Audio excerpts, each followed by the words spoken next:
반갑습니다. 생명의 빛전달자 무지개의 박용배 목사입니다.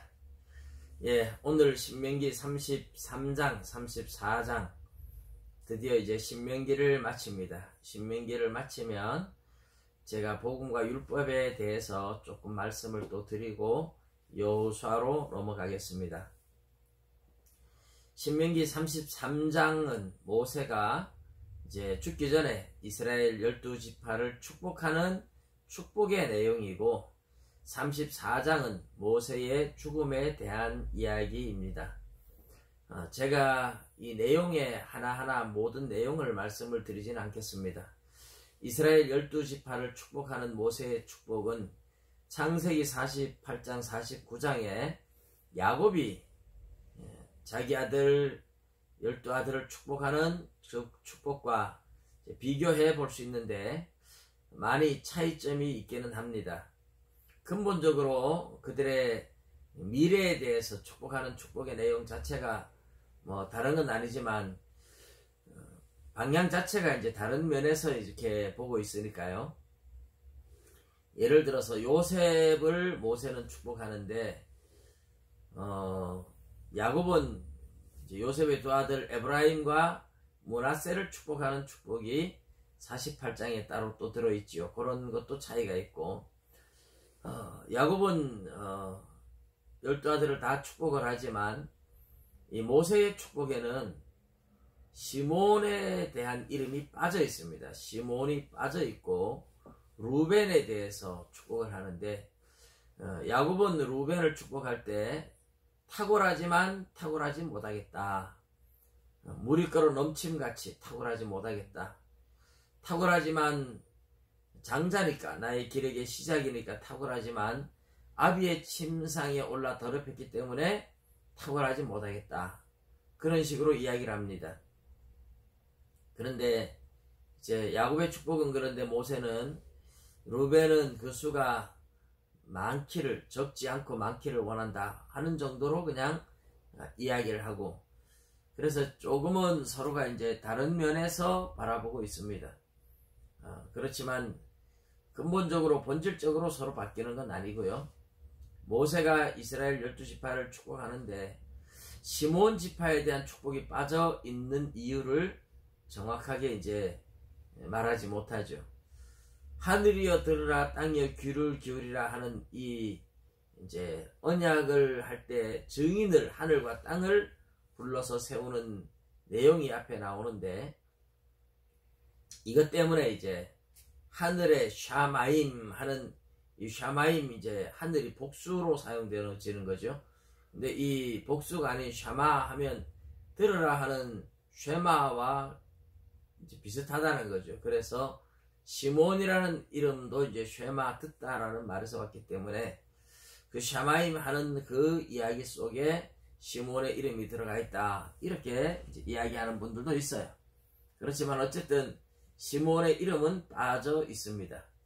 요셉이 자기 형제들 12명 왔을 때 감옥에 가두었던 아들이 시몬이고, 그 시몬은 이스라엘 12지파 가운데 유다지파 땅을 일부를 차지하면서 유다지파 속에 섞여 살죠. 야곱이 시몬과 레위는 이스라엘 중에 흩어버릴 거라고 했는데, 레위 지파는 제사장 가문이 되어서 도피성에 또 여러 성읍에 흩어져서 살지만, 시몬 지파는 아예 그냥 유다 지파에 섞여 살면서 흡수되어서 사라졌다고 볼 수 있습니다. 아마 흡수되어 사라지는 그런 것 때문에 시몬의 지파는 이제 단독으로 존재하지 않고 유다 지파 속에 흡수되어 버리고 이스라엘 속에 흩어져서 흡수되는 그런 것으로 생각해서 빼버린 것으로 볼 수가 있겠죠. 시몬과 레위가 세겜 땅에서 사람들을 죽이고 했던 그 죄 짓는 데를 짝짝꿍이 되었던 그런 지파이기 때문에 비느하스가 레위 지파의 저주는 축복으로 바꾸었지만, 시몬 지파는 그렇게 그 지파의 이름, 명맥을 이어가지 못하고 사라지는 지파가 된다, 그렇게 볼 수가 있습니다. 어쨌든 모세가 12지파를 다 축복하고 이제 비스가산 꼭대기로 올라가서 거기서 죽어서 장사되지만 모세의 무덤을 아는 자는 아무도 없다. 누가 어떻게 장사 지냈는지 아니면 하나님이 그 시체까지 데려가셨는지는 모르겠지만 모세의 무덤을 아는 자가 아무도 없어요. 그리고 특이한 것은 하나님께서 모세가 그 산꼭대기에 올라갔을 때 눈을 열어서 가나안 땅 전부를 보게 합니다. 길앗 온 땅과 단 지파가 있는 저 북쪽 단까지, 그리고 서해 바다까지, 말하자면 가나안 땅 전체를 하나님이 모세에게 보여주었다는 겁니다. 우리가 오늘날 이제 비스가산에 올라가서 보면 가나안 땅 전부를 볼 수가 없어요. 사람의 시력에 한계가 있기도 하고 또 멀어서 그렇게 볼 수가 없는 지역들이 많은데 하나님은 모세에게는 눈을 열어서 다 보게 해주었다는 겁니다. 그리고 이제 모세는 죽어서 더 이상 이제 역사 속에서 등장하지 않고 사라집니다. 그런데 이 모세의 죽음에 대해서도 신명기 마지막 34장에 기록해서 이것은 학자들이 모세가 기록한 것이 아니라 누군가가 이제 덧붙였을 것이다. 여호수아가 덧붙였을 것이다. 이렇게 말을 하기도 하고, 하나님께서 모세에게 그렇게 기록하도록 계시를 해서 미리 내다보고 기록했다. 그렇게 이야기를 하기도 합니다. 옛날에는 모세가 기록한 게 아니라 이러면 큰일 났지만 요즘은 이제 분위기가 모세가 기록하지 않았을 수도 있다. 이런 분위기로 또 많이 가기도 하는데요. 그것은 그렇게 중요하지 않습니다.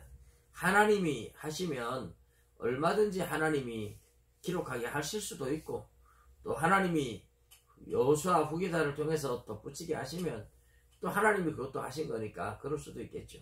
중요한 것은 모세가 이제 가나안 땅으로 이스라엘을 인도하지 않고 모세는 죽었다. 마지막 죽기 전에 이스라엘 백성들이 율법을 어길까봐 노래를 불러서 가르쳐 주면서 그걸 계속 불러서 율법을 어기지 못하게, 그리고 이제 이스라엘 12지파를 마지막 힘을 다해서 축복을 해주고 떠나가는 모세.